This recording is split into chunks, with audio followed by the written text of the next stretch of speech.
Hey everybody, it's Victor Medina, and this is going to be the video explaining for the year 2023 the difference between Medicare Advantage and Medicare Supplements, and this is particularly for people that are exploring where they are going to end up for, let's say, the next year, or if they're turning age 65. And I do these videos, and I try to update them every year or so, but I do these videos because there's a lot of confusion around it. Now, as a fiduciary, my responsibility is to give you what I think is my advice in your best interest, so I'm going to end this video likely with some strong recommendations about which you ultimately should do. But regardless of which direction you should go, I think it's important that, well, regardless of which direction I think you should go, I think it's important for you to have all of the information that you can possibly have at your disposal. And I'm going to try to paint it with as objective a picture as I can, even though I have a clear belief about what you should be doing, and not to bury the lead, but I think that you should be going with the Medicare Supplement plan and not Medicare Advantage. But I want to lay the case on it, and in order to do that, I need to explain a little bit about the way Medicare works, and then I can go into each one of the supplements and the Medicare Advantage programs and kind of explain to you the way that they are set up, and so that way you can ultimately make your decision. I'll tell you, at the end of the day, the vast majority of our clients end up going with the Medicare Supplement when I start explaining the way everything works, but still maybe, I don't know, 10-15% of the people go with Medicare Advantage plans.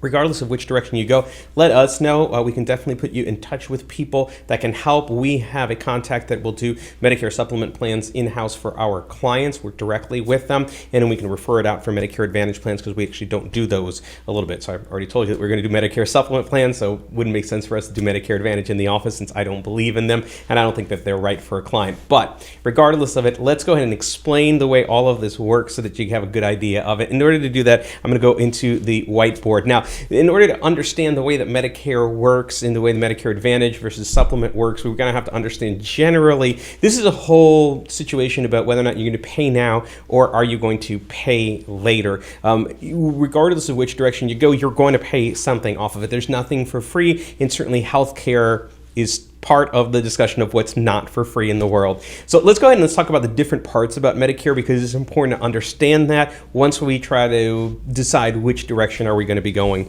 So let me go to the whiteboard here. The first thing that people are usually introduced to when they turn age 65 is Medicare Part A. Now, Medicare Part A is probably best understood as being that level of hospital care. It's sort of for catastrophic care. And you've been paying into this program for your entire lives. And so what that means is that when you go and elect Medicare Part A, it'll actually cost you nothing every month to be in it. So now that you're covered by Medicare Part A, it kind of happens automatically when you turn age 65. You don't have to do anything to pass any medical tests. You just elect it, and essentially it doesn't cost anything to be in it. There is, however, a deductible, and this deductible is what you pay when you go into the hospital. You actually have to be admitted. So this is not when you go to, let's say, the emergency room and then you're discharged. This is what happens when you get admitted into the hospital. In order to meet the rules of that, you have a deductible that you have to pay for each of the chunks of 60 days or so that you have to be in there. And that deductible coming into the year 2023 is going to be $1,600 for every time that you go into it. So when you're in there, $1,600 for each one of them. But it is going to cover the rest of your hospital care after you've met your initial deductible. And again, no charge for that on any monthly basis. The next part, of course, because we're not just going to go to the hospital, but we have to see doctors, is going to be Medicare Part B. And Medicare Part B is anything that's going to be sort of on an outpatient. This is when we're going to see our doctors. It's going to be when we're going to get maybe screenings that are in there. Anything that's going to be sort of outpatient related work is going to be for Medicare Part B. Now, the way Medicare Part B works is you actually pay for this. And in 2023, the amount that you're going to be paying for this year, let me go ahead and confirm because this is set by CMS every year, which is the Centers for Medicare and Medicaid Services. That's going to be $164.90, and that's going to be coming into the year 2023. Now, that's a monthly amount per spouse. If you're married, both of you are going to have to pay that. That's the lowest amount, usually for anybody that's going to be under about $180,000 of taxable income from a few years ago. But the way that that works is that you pay that every single month. That's your premium. If you make more, then you're going to have to pay more. But that's not the only amount that you have to pay. They're actually going to go on an 80-20 rule off of this. So when you go ahead and go to the doctor, you have a copay, and you're responsible for this 20% part in here. That's what you have to pay, and Medicare is going to pay the other 80%. Now that's going to be the negotiated rate with the doctor. And so what that means is that if the doctor charges $300 for an office visit, Medicare actually has the best negotiated rates in the country. That's by law. Let's say they don't have to pay them $100. Your responsibility would pay the $20 copay because you pay 20% of whatever the negotiated amount is for that Part B coverage. Now, there's one thing that is a risk here, and that risk is that 20% is uncapped. It's unlimited. So you could, in fact, be paying a lot of money for that if you are going to have a lot of doctors that you have to go to, you have a lot of outpatient things that you're going to get done, you're going to be up to that 20%, and there's going to be a certain amount that you're going to have to meet in terms of deductible for that. But on top of that, this 20% can continue to grow, continue to grow, continue to grow. And so you're going to pay the deductible amount, and I'm going to tell you what that is. In the year 2023, your annual deductible is going to be $226. So that's down a little bit from the year before. Okay, and the year before it was $233. But this annual deductible is what you pay first, and then it starts to cover the 80/20. So first your out-of-pocket is the $100 to $226, and then it's going to cover the 80/20, and then the 80/20, as I mentioned to you, is uncapped. Now, that can be a lot of money, depending on how many times you're going to go to the doctor. In fact, I really wasn't paying attention to Medicare planning for my clients until I had a client come back with a big bill over the course of a year. It really took a big chunk, much more than we were expecting, tens and tens of thousands of dollars. And the way that disease states work, if you get something that's going to require a lot of care, if you've got Parkinson's or something like that, that you're going to be in regular care, you could be on the end of where this gets really, really expensive. In order to cover that, they have another set of programs, and this is where we would continue kind of call Medigap coverage or Medicare Supplements, okay? And these Medicare supplements are all sort of lettered and numbered, matching the different programs that are out there. So you can get an A plan, you can get a G plan, all the way up to N. There's in fact 11 different plans that are out there. Some of them are at your option, depending on when you turn 65, like an F plan. If you turn 65 after a certain date, that's not available. I'm going to focus on the details for the G plan, because the G plan has been the one that's probably most popular and the one that we recommend to clients based on our review of what's out there and where that cost is going to go. So it turns out that this amount of what you're going to pay is driven by a number of factors. Some of them have to do with your age and your locality, but in general, you have some idea about what they're going to cost based on what is going to cover. And here in the Northeast, we're going to see a range of costs for that is going to be anywhere between, let's say, $126 per month, all the way up to maybe $300 a month or so, okay? And that's going to be the range per month for these Medicare supplement programs. And that's going to be something that you're going to pay every single month, but once you do, it's going to cover all of these, see if I can get this to show up here, it's going to cover all of those 20% copays going forward. So you still have to pay this $226 as your deductible, but after you're done doing that, you're going to go ahead and then have that covered. Now, you do also have to pay this amount here, this $164 per month, okay? But for all in, basically $164 a month plus maybe, let's use a round number, maybe $200 a month for a Part G plan. Per person, for about $350, $360 per month, you're going to have everything covered. And that means that anytime you're going to go to the doctors, it's going to cover all of that. In fact, most of these also cover this $1,600 premium deductible for Part A. So as long as you're paying the monthly amounts for each of those, you won't have to pay that either. But it's a pretty good setup that your costs are fixed and they're known. So even though your exposure may be unknown and great. In other words, even though that 20% number could be unlimited, since it's all covered by your Medigap coverage, your Medicare supplement, plus the amount you're paying for your Medicare Part B and the fact that you're covered by Part A, then basically your costs are fixed.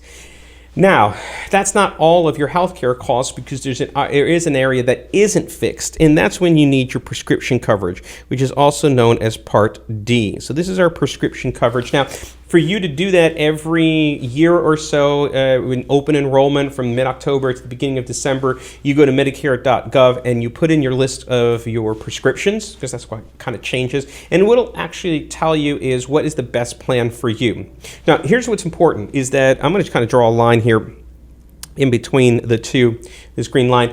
Everything above the green line is all government programs. So Medicare is the insurer, in sorts. They're going to be the ones paying the provider other than your money. Everything below that green line is actually a private company and a private insurer. So on the one hand, for the Medicare supplements, that private insurers, the costs are fixed for that. And then for your Part D, those costs are, if not so much fixed, they're known. So you might have some monthly amount that you have to pay. Let's say that's $30 per month for your prescription card. And then you get onto a formulary, and then you're going to have something, maybe there's a $3 and then there's a $7 amount, maybe there's a $10 amount, all the way up to maybe 33% for some prescriptions that are not on formulary.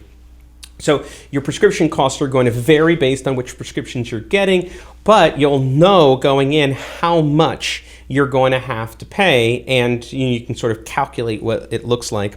Now, these are everything in the pay now amount. So once you've paid now off of it, you won't have to pay again in the future, right? You don't know exactly what you're going to be going into, but you've got some sense that you're not going to have to pay going into the future. Let's talk about the other part of that, which is the Medicare Advantage. So there's another program out there, which is Medicare Part C, right? And this is typically called our Medicare Advantage plans. Now, I think it's clearly Advantage Insurance Company, which I'm going to try to make the case for today. But the way that these work is coming in, you're going to essentially have a $0 obligation there per month. You're not going to have to pay anything to be in these programs. There's going to be no monthly charge whatsoever. But then we're going to pay later based on the fact that we're going to be going to the doctor, having to go to the hospital, to take an ambulance, and each one of these are going to have a different cost. Now, I'll give you a range of what they're going to look like in the Northeast, because again, these are private insurers that are going to, private insurance carriers that are going to set up their programs based on what the cost of care is going to be in the locality. So in the Northeast, it's going to be more expensive than if it was in the middle of the country.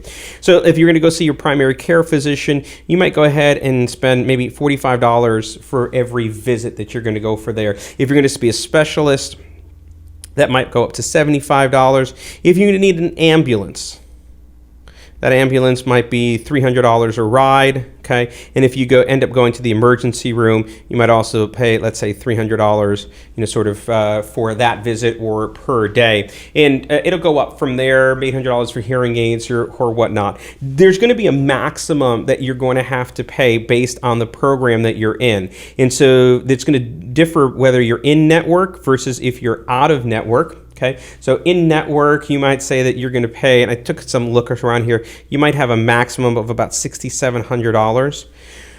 But the moment, that's $67,000, try that one again, $6,700.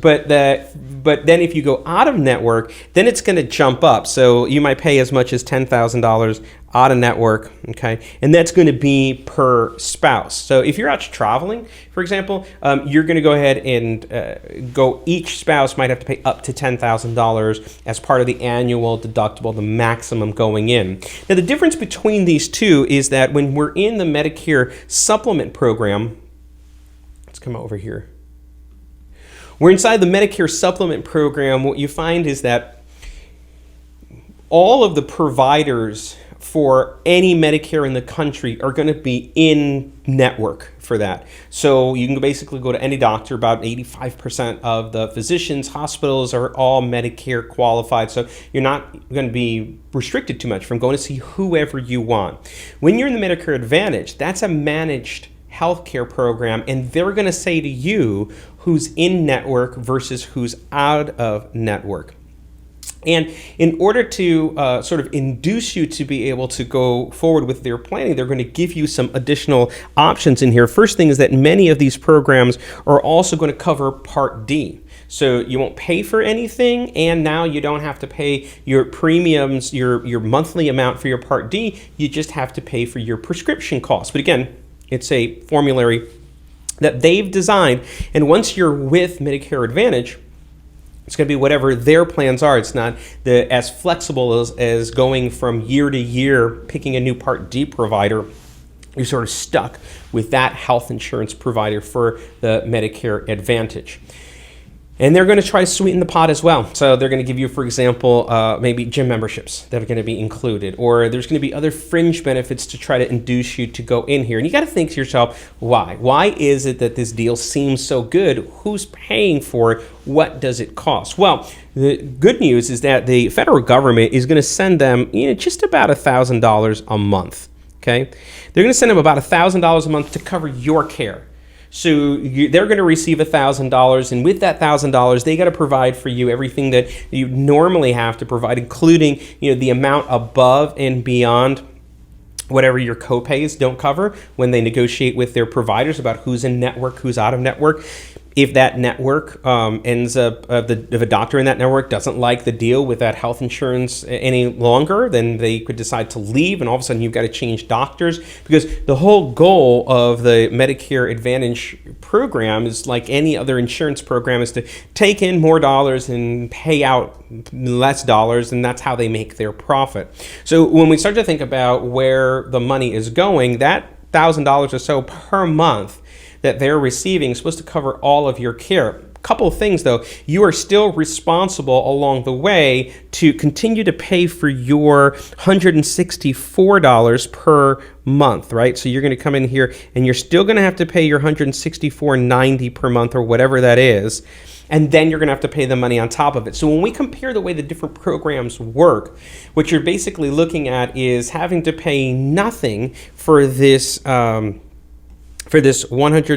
or $300 versus going in and going to pay this $45. And then, of course, as I mentioned to you, you would otherwise have that 20% for your Medicare Part B continue as a liability. So when you're trying to figure out where to get this covered and trying to figure out which direction to go, you really have to decide, where do you want to place the little lever on your risk that you're taking.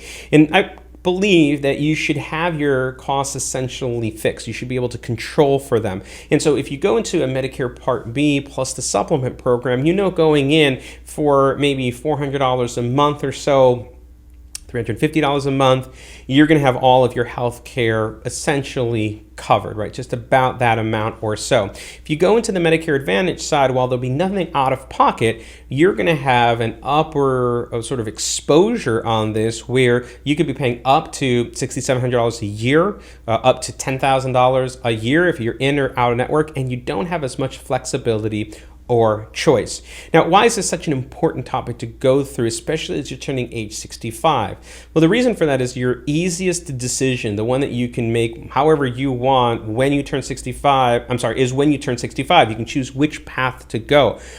But after that period of time, if you want to shift from one to the other, they have the ability to make you go through underwriting. So essentially what happens often is people will pick a Medicare Advantage program in the beginning because they're healthy. They figure it's going to be low cost going in. They're not paying a lot for it. But as they start to get sicker, they start to want a better set of doctors. They want a better healthcare experience.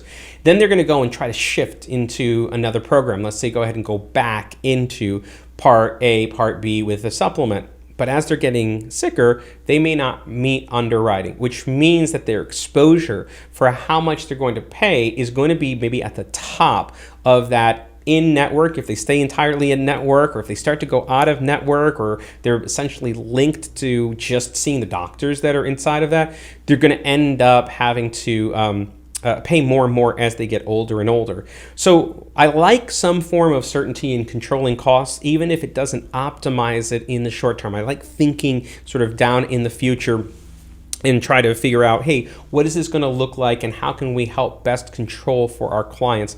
And it turns out that I think, this is just my belief, this is my counsel, this is, you pay me for my opinion if you're a client.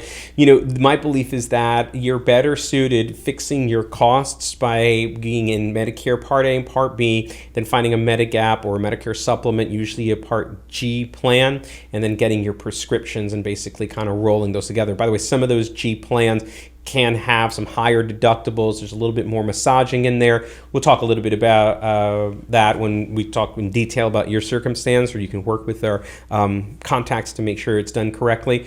But the whole point is fix the costs so that you have a predictable outcome. What I don't like to see is clients in a situation where that cost can start to expand, where it's not predictable for them. And I just don't like the scenario where I'm giving over my healthcare experience to an insurance carrier whose sole kind of motive in life is to get profit, is there to reward their shareholders. It's not really about healthcare. Medicare is a little bit different. If I go back over and look at these, remember the top of that green number that's in there, the green line in the Medicare Part A, in Part B, this is the federal government being the insurer, meaning that they're ones paying the bill. They don't have a profit motive that's inside of there. In fact, if it expands and it's more expensive, so it's basically Congress's problem to deal with. But it's not your problem as a patient. Where I'm over here and I'm inside of the Medicare Advantage world, I'm basically at the, I'm at the discretion of that insurance carrier about who's going to be in network, who's going to be out of network, what is it going to cover. So that's my opinion. That's what I think when I start to talk to people about Medicare supplements versus Advantage. If you have any questions or if we can help with that, let us know. But I did want to share a little bit of that background for you, as I try to do every year, to give you what the current numbers look like. And hopefully with that, you will be able to share that information, make a decision for yourself. Or maybe there's somebody that you can pass along the link to this video so that way they can learn a little bit about it. And if you're not already a Palante Wealth Advisors client and you get this video link and you want to talk to us about how we can help, let us know. We're happy to do that. We are holistic for retirement planners for folks. In any event, if you're our client, you're watching it, I hope it was helpful for you to learn a little bit about this, and good luck in making your decision. Let us know how we can support you. See you later. Bye-bye. Hey everybody, it's Victor Medina. Thanks for watching the video. If you want more great information on legal and retirement planning, make sure you hit the subscribe button so you get notification every time we post something cool.